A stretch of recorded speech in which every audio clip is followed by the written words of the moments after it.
बबलू हाथी सुबह सवेरे अकेले वन में टहलने के लिए निकला। वह अपने ही धुन में चला जा रहा था।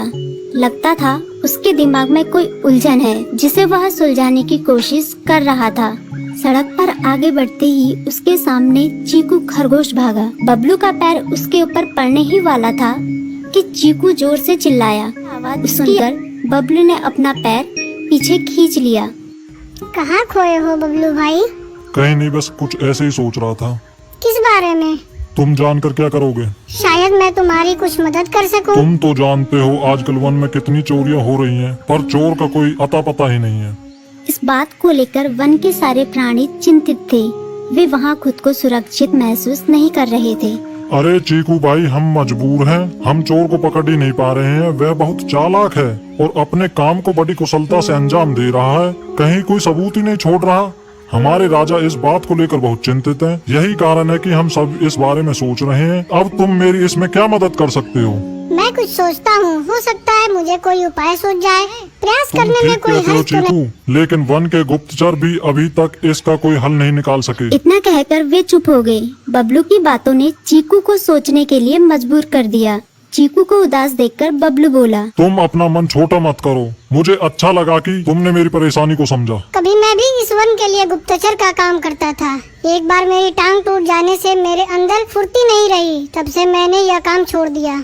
चीकू, तुम चाहो तो यह काम दोबारा कर सकते हो। वन के प्राणी ज्यादातर दिन में भोजन की तलाश करते हैं, वे रात को आराम करते हैं। तुम दिन रात दोनों में ही भोजन की तलाश में निकल सकते हो सकता है रात को तुम्हें कुछ ऐसी बातों का पता चल जाए जो हमारे काम की हो।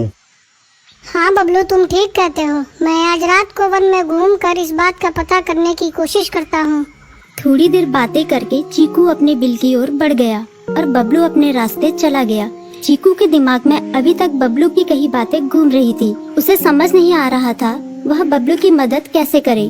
दिन भर वह उसी उधेड़-बुन में लगा रहा। शाम होते ही चीकू कुछ सोचने लगा और वह चुपचाप बिल से बाहर निकल आया। चीकू की पत्नी ने देखा तो बोली, इस समय कहाँ जा रहे हो? बाहर खतरा है। खतरा तो सुबह भी रहता है, लेकिन खतरों से डरकर हम भूखे तो नहीं मर सकते। मैं बाहर घूम कर आता हूँ। इतना कहकर चीकू रात को बिल से बाहर निकल आया। कुछ दूर जाकर उसकी नजर बंकू उल्लू पर पड़ी, जो कुछ ही दूरी पर था।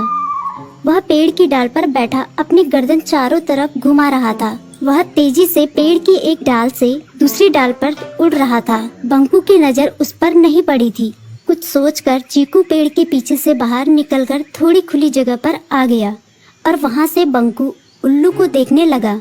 बंकू ने चीकू को अंधेरे में भी देख लिया, पर उसने उसमें कोई उत्सुकता नहीं दिखाई और अपनी गर्दन चारों ओर घुमाता रहा। चीकू बड़ी देर तक बंकू की हरकतों पर नजर रखे रहा। वह थोड़ी देर तक खुले मैदान में खड़ा रहा, पर बंकू ने उसे देखकर भी अनदेखा कर दिया। उसने महसूस किया कि बंकू के आसपास चमकू चमगादड़ भी मंडरा रहा था। कुछ देर वन में घूमने के बाद चीकू अपने बिल में लौट आया और सुबह होने का इंतजार करने लगा। अगली सुबह बबलू उसी रास्ते में जा रहा था। रास्ते में चीकू उसका इंतजार कर रहा था। आज बड़ी जल्दी आ गए बबलू। हाँ, आजकल मुझे चिंता की वजह से नींद नहीं आती। कोई नई खबर है क्या? यकीन से तो मैं नहीं कह सकता, पर मैं तुम्हें ऐसे प्राणी का नाम बता सकता हूँ जो शायद चोरों की मदद कर रहा है। कौन है वो? बंकू उल्लू। इतना कहकर चीकू ने रात की घटना उसे ज्यों की त्यों सुना दी। इसे सुनकर बबलू का माथा ठनका। बबलू की आंखें चौंधिया गई। तुम ठीक कह रहे हो। मुझे आज रात बंकू और चमकू पर नजर रखनी होगी। इतना कहकर वे दोनों अपने अपने रास्ते चले गए। बबलू रात को अपने साथियों के साथ बंकू पर नजर गड़ाए रहा। उसकी संदिग्ध गतिविधियों को देखकर बबलू ने उसे उसके साथियों चंकी और संकी लोमड़ के साथ पकड़ लिया। बबलू ने सख्ती से पूछताछ करनी शुरू कर दी। तुम इस समय बंकू चमकू के साथ क्या कर रहे हो? हम चारों दोस्त हैं, इसलिए साथ बैठकर बातें कर रहे हैं। चमगादड़ और उल्लू की दोस्ती तो समझ में आती है, पर लोमड़ के साथ दोस्ती कैसे हो सकती है? सख्ती से पूछने पर दोनों ने अपना जुर्म कबूल कर लिया और सभी चोरियों के बारे में बताया जो उन्होंने कुछ दिन पहले वन में की थी। बबलू ने उनके चोरी का सारा सामान भी बरामद कर लिया। बंकू और चमकू को अभी तक समझ में नहीं आ रहा था कि वो इतनी आसानी से कैसे पकड़ में आ गए।